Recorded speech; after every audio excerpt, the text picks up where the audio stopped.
සුබම සුබ ලස්සන දවසක් යාළුවෝ හැමෝටම. අද ලස්සන රෝස මල් ටිකක් පිපිලා තියෙනවා. මිදුල පුරාම හරිම සුවඳයි. මේ වෙනකොටත් උදේ 8:00ට විතර ඇති. අද හොඳ අවුවක් වැටෙනවා. ඒ අවුවෙන් මං අද වැඩක් ගන්නයි හදන්නේ. මට ගම්මිරිස්සැට ටිකක් තියෙනවා සෝදලාද අවුවේ වේලා ගන්න. ඒ ටික තමයි මම මේ සෝදගත්තේ. සෝදාගත්තු ගම්මිරිස්සැට ටික අවුවට දාලා වේලා ගන්න තමයි දැන් මම මේ ලෑස්ති වෙන්නේ. මේ වෙනකොටත් පුදුම අවුවසරක් තියෙන්නේ. මේ ටිකත් අවුවෙන් තියලා දැන් මම නිදාගත්තු කාමරේ අස් කරන්න තමයි මේ ලෑස්ති වෙන්නේ.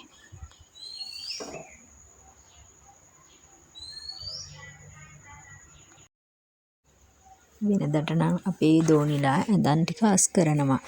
අද ඒගොල්ලෝ ඇඳන් ටික අස් කරන්න තියා ඒ දිහාවත් බලලා නැහැ. ඔන්න මම ඇඳන් ටික අද අස් කරගත්තා. මුළු කාමරේම හොඳට අස් කරගත්තා. අස් කරගෙන ඉවර වෙලා දැන් රෙදි ටික සෝද ගන්න ඕනි. අද අපේ දෝනිට net එකක් ගෙනාවා. එයාගේ net එක ඉරලා කියලා එයාට net එකක් ඕනි කිව්ව නිසා මේ net එකක් දැන් සෝද ගන්න තමයි මන් දාලා ලෑස්ති වෙන්නේ.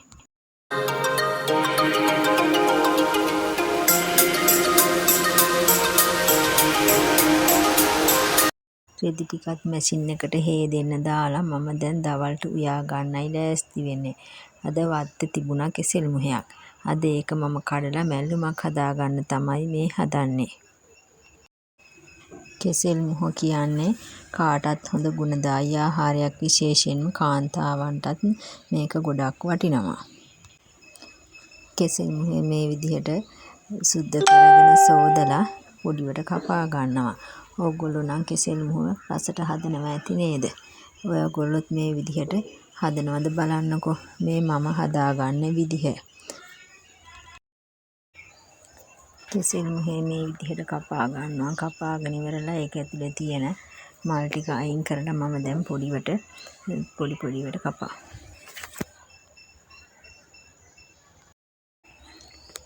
මේ විදිහට කපාගෙන කහට පිපෙන නිසා මම ඒක වතුර භාජනයකට දාලා තියා ගන්නවා.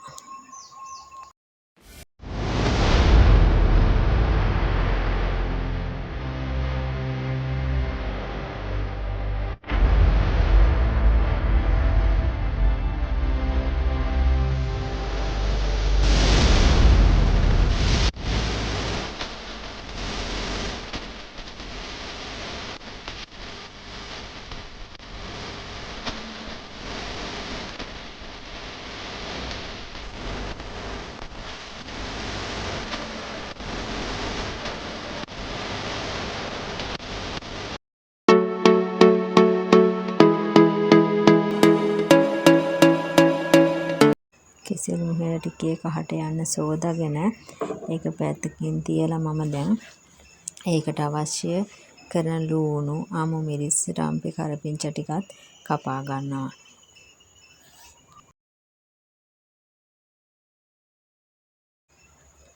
මම කරපිංචා පොඩිවට ලියාගෙන තමා හැම එළවලුවකටම වාගේ මැල්ලුමකට උනත් එකතු කරන්නේ. වලදක් ලිපේ තියලා තෙල් ටිකක් දාලා ඒක රත් වීගෙන එනකොට අබ ටිකක් දාගන්නවා. දාගෙන කපාගත්තු රම්පේ කරපිංචා ටිකක් දාලා කෙසෙල් මුහ ටික දාලා ටිකක් තැම්බෙන්න තියලා මම ඒකට පොල් ටික එකතු කරගන්නේ.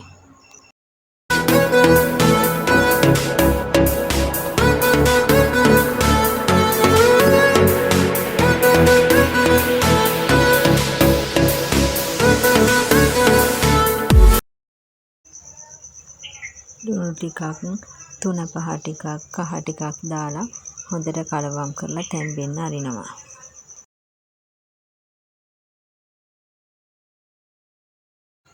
තව මම දවල්ට කරවිල උයාගෙන කරවල ටිකක් තෙල් දාගන්න තමයි ලෑස්ති වෙන්නේ.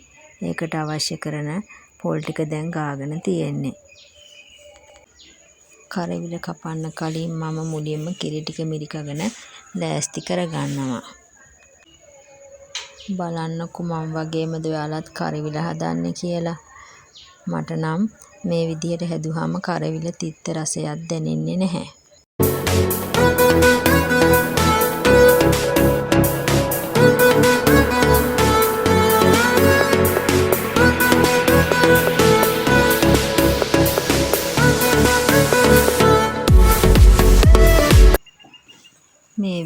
කෙසෙල් මුහ ටික තැම්බිලා තියෙන්නේ. දැන් මම ඒකට පොල් ටික දාලා කලවම් කරගන්නවා.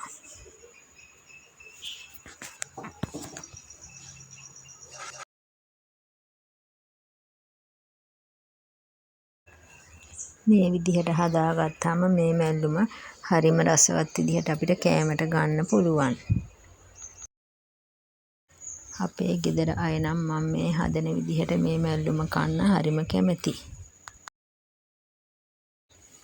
මිරිකා ගත්ත දිය කිරි ටිකට මම තක්කාලි, අමු මිරිස්, ලූණු, රම්පේ කරපිංචා ටික කපලා එකතු කරගන්නවා. එකතු කරගෙන ඒකට අවශ්‍ය 3-5 මිරිස් කුඩු ලුණු දාලා හොඳට කලවම් කරගන්නවා.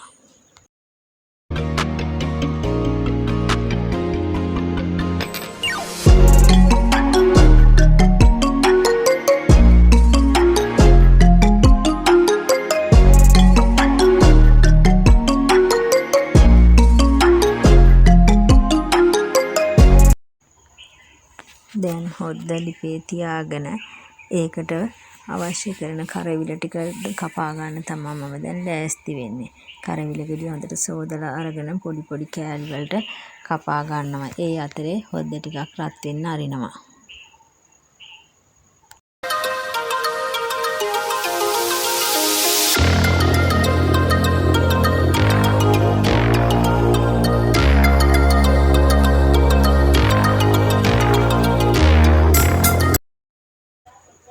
කපාගත්තු කරවිල කෑලි ටිකත් හොද්දට එකතු කරලා මම පියනක් අරගෙන මේක වහනවා. වහලා හොඳට තැම්බෙනකන් තියාගන්නවා.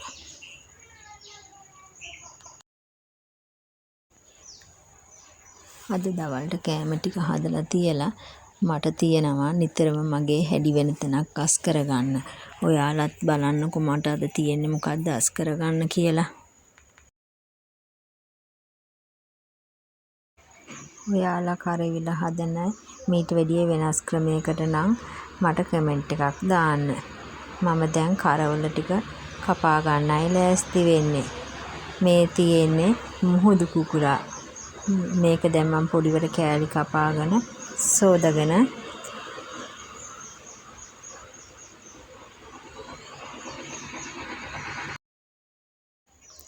තාච්චියක් ලිපේ තියලා තෙල් ටික දාලා රත් වුණාට පස්සේ ඒකට කරවල ටික දාලා හොඳට බැද ගන්නවා. මේ වෙනකොට කරවල ටිකේ ඉස්ම ටිකත් හිඳිලා මම ඒකට මිටි කිරි ටික එකතු කරලා හොඳට නටනකන් තියා ගන්නවා.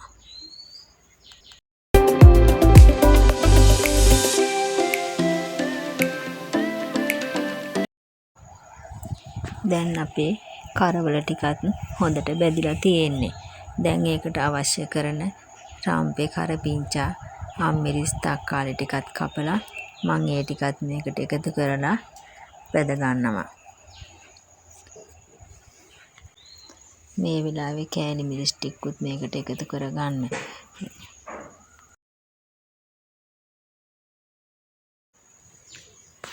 ලුණු ටිකත් කපාගෙන ලුණු ටිකට ලුණු කුඩු ටුට්ටක් එකතු කරලා අවසානයේ කලවම් කරලා මන් ලිපෙන් බා ගන්නවා.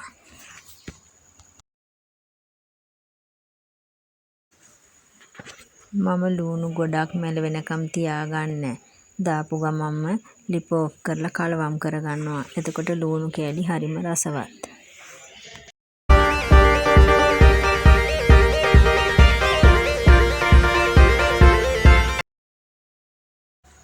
දැන් කරවිල ටිකෙන් කිරි ටික හොඳට පැහිලා තියෙන්නේ. දැන් මම ලිප ඕෆ් කරගන්නවා. ලිප ඕෆ් කරගෙන මාළු ටික බිමින් තියා ගන්නවා.